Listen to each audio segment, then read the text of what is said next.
बोलिए कृष्ण कन्हैया लाल की श्री हनुमान जी महाराज की जय जय सीताराम। कल हम सब कथा श्रवण कर रहे थे। नाम महिमा के लिए गोस्वामी तुलसीदास जी ने गाया और कहा, राम जी स्वयं कहते हैं, कहूँ कहाँ लगी नाम बड़ाई, राम न सक। भगवान श्री राम ने बड़े बड़े महारथियों को भेज करके, कटक बानरों को बुला करके, पाषाण खंडों को ला करके और महाराज पत्थरों को लाया, इकट्ठा किया, लेकिन वो पत्थर डाला जाए समुद्र में कैसे? तो हनुमान जी स्वयं बैठ करके हर पत्थर पे राम नाम अंकित करते हैं और वरदान में क्या, नल और नील के द्वारा अगर ये पत्थर फेंका जाए समुद्र में तो ये समुद्र में पत्थर भी तैर जाएंगे। और नल और नील उस पत्थर को फेंकते हैं और पत्थर तैरता है। राम जी ने सोचा मेरे नाम का इतना बड़ा प्रभाव है, जरा मैं भी एक पत्थर डाल के देखूं। तो चुपके से हनुमान जी ने एक पत्थर उठाया राम जी ने और उठा करके जैसे समुद्र में डाला वो पत्थर डूब गया। ओ ये बात को देख लिया कौन? हनुमान जी महाराज। हनुमान जी ने कहा, प्रभु एक बात कहूं, आज मैं जान गया। क्या जान गया प्यारे? हनुमान जी ने कहा, आपसे बड़ा आपका नाम है, ब्रह्म राम ते नाम, उस राम से भी बड़ा राम का नाम है। क्यों? कहा राम ने क्या करते हैं? तो कहा अमंगल साज है लेकिन मंगलों की राशि है। वो मंगल करता है, केवल मंगल करता है। एक बार शंकर जी और पार्वती जी ये दोनों लोग कैलाश छोड़ करके और धारा धाम की ओर विचरण करने के लिए निकल रहे थे। तब तक विभूति जो लगाते हैं इसका कारण बताया जाता है कि तब तक उस गांव से किसी के मृतक शरीर को लोग चाटी में रख करके लेके जा रहे थे श्मशान। कि गांव वालों ने एक बढ़िया पचाटी तैयार किया, उसे लिटा दिया मृतक शरीर को। और उसके बाद ऐसा ही हर गांव में होता है, 2 4 10 लोग होते हैं, कहीं कोई उस टाली पे जाकर बैठता है, कहीं कोई 10 लोग उधर बैठते हैं। ऐसे 10 लोगों का ग्रुप जाकर के थोड़ा दूर पे बैठ गया। अब एक ने कहा, बताओ इसको अभी ठंडी में ही मरना था। अरे मरना होता थोड़ा 1 महीना और रुक जाता, अब ठंडी में कौन नहाए, इतना ठंडा पानी नदी में। किसी ने कहा, अरे क्या बताऊं, आज ही जाना था मुझे रिश्तेदारी में, अरे सुबह मर गया होता मैं कम से कम पहुंच तो गया होता। किसी ने कहा, क्या बताऊं, बगल का था आना पड़ा, आज हमारा 10,000 का नुकसान होना है, पूछो मत। हद तो तब हो गई एक बैठा था, उसने कहा आज शनिवार है, क्या ये रविवार को नहीं मर सकता था? अरे कल मेरा छुट्टी था, बढ़िया मैं आ जाता, तो एक दिन अब्सेंट हो गया। तो शंकर जी ने कहा अरे ये तो आ रहे थे तो लग रहा था ये सभी सच्चे हैं, इसका मतलब ये सब झूठे हैं, सच्चा कौन है? तो कहा सच्चा तो वो है जो वहां अग्नि में जल रहा है। सभी वहां से चले गए और जब उस चिता की आग बुझी, शंकर जी वहीं जाके बैठ गए और उसी की जलती हुई चिता की विभूति लेकर के अपने शरीर में लगा दिया। तो कहा ये सारा दुनिया झूठा है प्यारे, सच्चा तो वही है जो आज राम नाम में ही लिप्त हो, सच्चा वही। तब से शंकर जी ये विभूति लगाना प्रारंभ कर दिए प्यारे। तो कहा राम का नाम क्या है? तो कहा ब्रह्म राम कौन? ब्रह्म राम ते नाम बड़ा वरदायक वरदान। राम तो केवल भक्तों को वर देते हैं, लेकिन जो भक्तों को वर देने वाले देवता हैं, उन देवताओं को वर देने वाला कौन है? तो भगवान का राम है प्यारे। बोलिए राघवेंद्र सरकार की जय। महाराज मंगल नाम महिमा। गोस्वामी जी प्रसंग की ओर आगे बढ़ते हैं। प्रसंग में जब आगे बढ़े तब कहा, पहले ही कह चुका हूं, गोस्वामी जी ने एक ही शब्द कहा, कबित विवेक एक नहीं मोरे, सत्य कहूं लिखी कागज कोरे। और एक कागज पे लिख के कहता हूं, मेरी कोई क्षमता नहीं है कुछ लिखने की प्यारे, वो तो ठाकुर जी जो लिखवा रहे हैं वही लिख रहा हूं। इसमें लिख इसलिए रहा हूं और इसको पढ़ने से संत इसलिए पावन, इस अति पावन जो पुराण है उसमें एक सुंदर चीज है। क्या है? यही मह रघुपति नाम उदारा। प्यारे, इसमें उदार नाम जो ठाकुर जी का है, यही उदार नाम भक्तों को तरण करने वाला है। बस इसी का आश्रय लेकर के और मैं प्रसंग को बढ़ाते हुए बस आज मुनि बस ही प्रयाग, भरद्वाज मुनि बस ही प्रयाग, तिनहि राम पद अति अनुराग।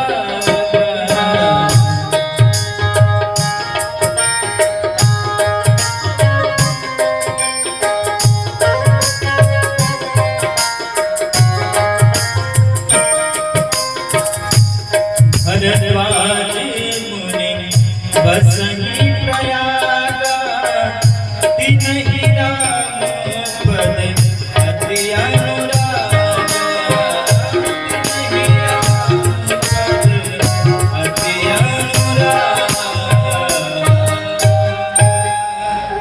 एक भरद्वाज मुनि है जो कहाँ निवास करते हैं? कहाँ? प्रयागराज में। इस समय महाकुंभ कहाँ लगा है? प्रयागराज में। और ये मुनि कहाँ निवास कर रहे हैं? प्रयागराज में। कहा प्रयागराज में त्रिवेणी माधव के पास, संगम के पास भरद्वाज जी की बड़ी सुंदर कुटिया है। आज भी जो बड़े बड़े सिद्ध संत जन महात्मा हैं वो जा करके वहां पे क्या है, तो एक वट वृक्ष है, वेणी माधव है, संगम वहीं पे है, संगम के पास ही भरद्वाज जी की कुटिया है। आज भी जो जाता है भरद्वाज जी की कुटिया में दर्शन जरूर करता है। तो भरद्वाज जी कहाँ हैं? तो वेणी माधव के पास बना के निवास कर रहे हैं। बड़े बड़े मिलते हैं, स्नान करते हैं, वट वृक्ष के नीचे बैसी पर सूर्य आता है तो एक महीना के लिए प्रयागराज में मेला लगता है। कब? जब मकर राशि पे सूर्य आता है तब। माघ मकरे गत रवि जब होई, तीर्थपति आप सबको। समस्त तीर्थों का जो स्वामी है ना, समस्त तीर्थ आते हैं कब? जब मकर राशि पे सूर्य आते हैं तो एक महीना के लिए समस्त तीर्थ प्रयागराज में स्नान करने आते हैं। क्या करने आते हैं? स्नान करने और कर देने, अपने अपने पाप को धोने गंगा जी में स्नान करके। लेकिन ये बताओ, गंगा जी सबका पाप धोती हैं, तो गंगा जी को भी तो पाप लगता होगा, को भी पाप लगता होगा, तो फिर गंगा जी का पाप कौन हरता है? तो इसके पीछे एक बड़ी सुंदर कथा है। कहा सारे तीर्थ आते हैं प्रयागराज में कर देने प्रयागराज को, और आकर के स्नान करते हैं और अपने पाप धुलते हैं और कर दे करके चले जाते हैं। एक बार प्रयागराज पहुंचे ब्रह्मा जी के पास, ब्रह्मा जी से जाकर के निवेदन किया, ब्रह्मा जी एक निवेदन है, जितने भी तीर्थ हैं सारा तीर्थ सारा धाम हमारे यहाँ आते हैं, नहाते हैं, पाप धुलते हैं, कर दे के चले जाते हैं, लेकिन आपका ये छोटा सा बगल में अयोध्या ये कभी आता नहीं हमारे पास में, और ना ही कर देता है, ना तो स्नान करने आता है। तो ब्रह्मा जी ने कहा भैया इसका जवाब तो भगवान राघव ही दे सकते हैं, उन्हीं के पास चलना पड़ेगा। ब्रह्मा जी ने जब ऐसा कहा तो प्रयागराज ने कहा तो देर किस बात की है, अभी लेके चलो। और ब्रह्मा जी प्रयागराज को लेकर के पहुंचे किसके पास? राघवेंद्र सरकार यानी राम जी के पास। ब्रह्मा जी डरते डरते राम जी से कहे कि प्रभु प्रयागराज जी कह रहे हैं कि दुनिया के सारे धाम हमारे तीर्थ में आके स्नान करते हैं, अपना अपना पाप धुलते हैं, ये बगल में छोटा सा अयोध्या कभी नहीं आता है, इसका कारण क्या है? तो राम जी ने मुस्कुरा करके कहा प्रयागराज मैंने तुम्हें तीर्थों का राजा बनाया था, अपने घर का राजा नहीं बनाया था। मैंने तुमको तीर्थों का राजा बनाया था, अपने घर का राजा नहीं बनाया था। मम धामदा पूरी सुख राशि, अयोध्या मेरा घर है, अयोध्या मेरा धाम है, अरे तुम राजा हो तीर्थों के, मेरे घर के राजा थोड़ी ना हो, अयोध्या क्यों जाएगा? तो अयोध्या प्रयागराज नहीं जाता है, लेकिन जब चैत्र के महीने में चैत्र शुक्ल पक्ष अभिजित मुहूर्त में जब राम जी का अवतार नवमी तिथि में होता है, तब क्या होता है? नवमी तिथि मधुमास पुनीता, राम जी का अवतार हुआ। तो अवतार होने के बाद क्या? तीरथ सकल तहाँ चलिया वही। भैया जिस दिन अयोध्या में रामनवमी के दिन राम जी के जन्म की गाथा गाई जाती है, उस दिन स्वयं प्रयागराज भी अयोध्या जाते हैं अपना पाप धुलने के लिए, खुद जाते हैं नहाने। अब जरा विचार करो, हमने कहा कि गंगा जी में हम स्नान कर लेते, अपना पाप धो लेते, आप क्या समझते हो कि गंगा सागर समुद्र में सूर्य क्या करता है? आपने गंगा जी में स्नान किया और अपना पाप धुल दिया, गंगा जी को दे दिया। अब गंगा जी समुद्र में मिलती हैं, सूर्य क्या करता है? तो सूर्य समुद्र का पानी सोख करके और बादलों को देता है, और बादल क्या करते हैं? मेघ बन जाते हैं, और मेघ बनने के बाद में पृथ्वी पे ऐसी वर्षा करते हैं, उसी के सर पे दोबारा वर्षा देते हैं। लो, जिसका ऐसा मत सोचना कि एक बार गंगा नहा लिया तो भैया पाप खत्म, ना। तुमने पाप गंगा जी को दिया, गंगा जी ने समुद्र को दिया, समुद्र के जल को सूरज ने सोखा और सूर्य ने सोख करके बादलों को दिया, और बादल फिर जिसके जिसके पाप होते हैं मेघ बन करके सबके सर पे बरसा देते हैं। हमारा गंगा में स्नान करने से केवल पाप नहीं धुलता प्यारे, कहा सुनो, गंगा इस पूरी दुनिया को पवित्र करती है, पूरी दुनिया का पाप हरण करती है, लेकिन जब गंगा जी को पाप चढ़ता है तब कौन हरण करता है? तो कहा ये संसार अपना कर ले तो गंगा के भी पाप को हरण कर लेता है। ये प्रभाव है संत का। साधक कहता है अरे संतन के संग लाग रे, संतन के संग लाग रे, हो तेरी अच्छी बनेगी, संतन के संग लाग रे, तेरी अच्छी बनेगी, संतन के संग लाग रे, तेरी अच्छी बनेगी, अच्छी बनेगी तेरी किस्मत सजेगी, अच्छी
भैया जो कागा वाली योनि है ना, ये कागा वाली योनि बदल करके भगवान हंस बना देंगे। तो क्या